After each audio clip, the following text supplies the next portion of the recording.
Hello guys, so welcome to another blog. আর আজকে ব্লগটা অনেক অনেক অনেক স্পেশাল হতে চলেছে। সো আমি তোমাদেরকে এখন বলবো না আমি কোথায় যাচ্ছি, তো চলো ভিডিওটা দেখতে থাকো, তোমরা অবশ্যই বুঝতে পারবে। তো চলো এখন রেডি হয়ে নিয়েছি সুন্দর করে, আর এখন যাচ্ছি। মা, আমি, বুনু, দিদাকেও সঙ্গে নিয়েছি। তো চলো এখন বেরানো যাক। আর খুব একটা স্পেশাল জিনিস কিনতে যাচ্ছি, তো তোমাদের সাথে শেয়ার করবো, তো ভিডিওটা দেখতে থাকো। দেন বাড়ি থেকে বেরিয়ে আমরা চলে যাই একটা শোরুমে।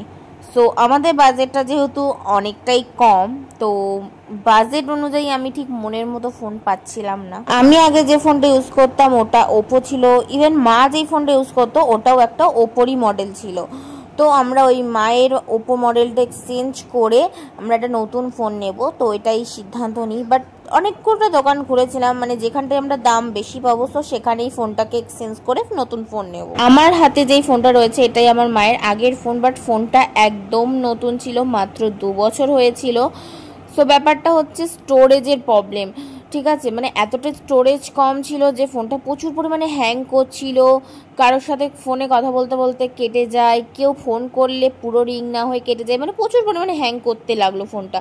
তো বিগত 3-4 মাস মা এভাবে চালিয়েছে, বাট আর চলছেই না ফোনটা। তো আমরা ডিসিশন নিলাম যে এটা এক্সচেঞ্জ করে একটা নতুন ফোন নেব।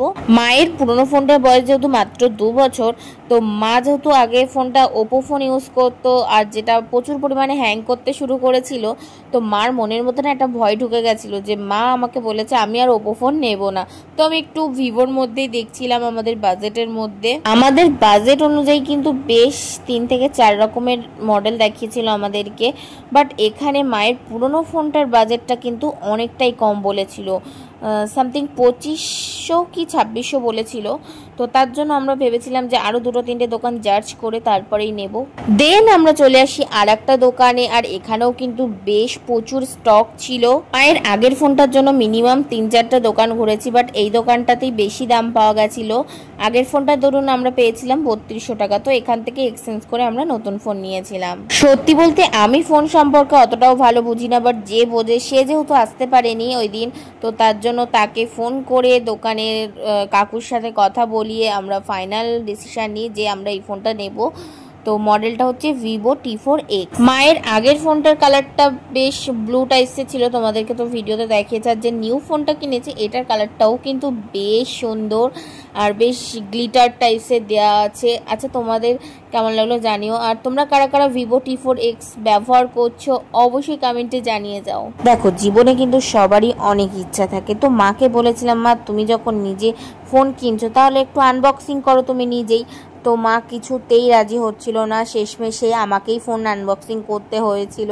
তোমরা তো অলরেডি জেনেই গেছো আমি দুর্গাপুজোর আগেই কিন্তু আমার জন্য ফোন কিনেছিলাম, আর যেটার দাম ছিল 34,000 টাকা, মানে বাজেটটা অনেকটাই বেশি। সো আমার মার বাজেট ছিল অনেকটাই কম, 15,000। তো 15,000-এ সামথিং ভালো ফোন চলেই আসে। তো মা যেহেতু সেরকম একটা ফটো ভিডিও এসব করে না, তো মার জন্য এই ফোনটা কিন্তু একদম পারফেক্ট। তো গাইজ আমাদের দেখো মার ফোন কিনতে এসেছিলাম, তো এখান থেকে গিফট দিয়েছে ইয়ারবাড দেয়নি, এই হেডফোনটা দিয়েছে, ঠিক আছে, ব্ল্যাক কালার। চলো তোমাদেরকে দেখাচ্ছি। মার ফোন কিনলাম, তার সাথে এটা দিয়েছে। কেমন নতুন জিনিস পেলে কার না আনন্দ হয়। হ্যাঁ, কালারটা খুব সুন্দর হয়েছে, এই যে বেশ সুন্দর কালার, দেখতে মতো কিউট, একই রকম। তো গাইস এই যে এই কালারটা নিয়েছি। আমার মায়ের আগের ফোনটা যেহেতু ওপো ছিল আর ওই ফোনটা প্রচন্ড হ্যাং করছিল, যার জন্য আমাদেরকে এক্সচেঞ্জ করে নতুন ফোন কিনতে হয়েছিল।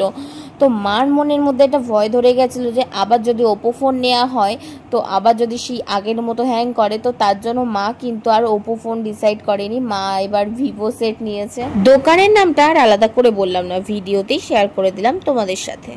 তো গাইস ফোন কেনা তো হয়ে গেছে, আর এই যে আর মার জন্য যে ফোনটা কিনেছি সেটা হচ্ছে T4X, আর তার সাথে আমাকে একটা গিফটও দিয়ে দিয়েছে দোকান থেকে।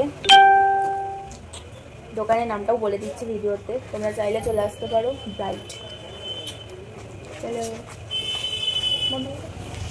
কথায় আছে না, শখের দাম নাকি লাখ টাকা।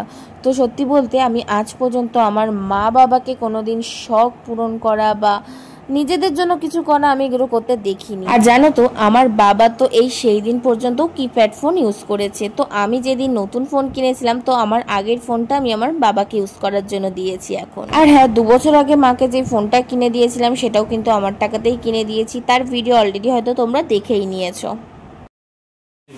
হাই কর। তো গাইস দেখো দোকানে এসে দোকানদারি করা শুরু করে দিয়েছে। আর হ্যাঁ, আমরা হলাম মধ্যবিত্ত ঘরের মেয়ে বস, তো আমরা ছোটখাটো খুশিতেই অনেক বেশি খুশি হয়ে যাই। আজ ভিডিওতে তো বললামই যে আমি আমার বাবা মাকে নিজেদের জন্য কোনো শখ পূরণ, মানে বাবার জন্য বা মার জন্য কোনো শখ পূরণ করেনি। তো ইচ্ছা আছে যদি জীবনে আমি কিছু করতে পারি, জীবনে যদি সাকসেস পাই, তো অবশ্যই সবার প্রথম আমি আমার মা বাবার যেসব শখ আছে সব কিছু পূরণ করার চেষ্টা করব। যখন এই কথাটা বলেই ফেলেছি তাহলে এটা তো বলতেই হবে যে মা বাবা নিজেদের জন্য কিছু না করলে আমাদের বা আমার আর বোনের কিন্তু কোনো কিছুতে কমতি রাখে। আজকে ভিডিওতে কিন্তু তোমাদের সাথে অনেক কথাই শেয়ার করে ফেলেছি। তো অ্যাট লাস্ট একটা কথাই বলবো, তোমরা আমার পাশে থাকো, এভাবে আমাকে একটু সাপোর্ট করো যেন আমি অনেকটা দূর এগোতে পারি। সবাই কিন্তু প্লিজ চ্যানেলটা সাবস্ক্রাইব করে দিও। তো দেখা হচ্ছে নেক্সট ভিডিওতে। আজকের মতো টাটা।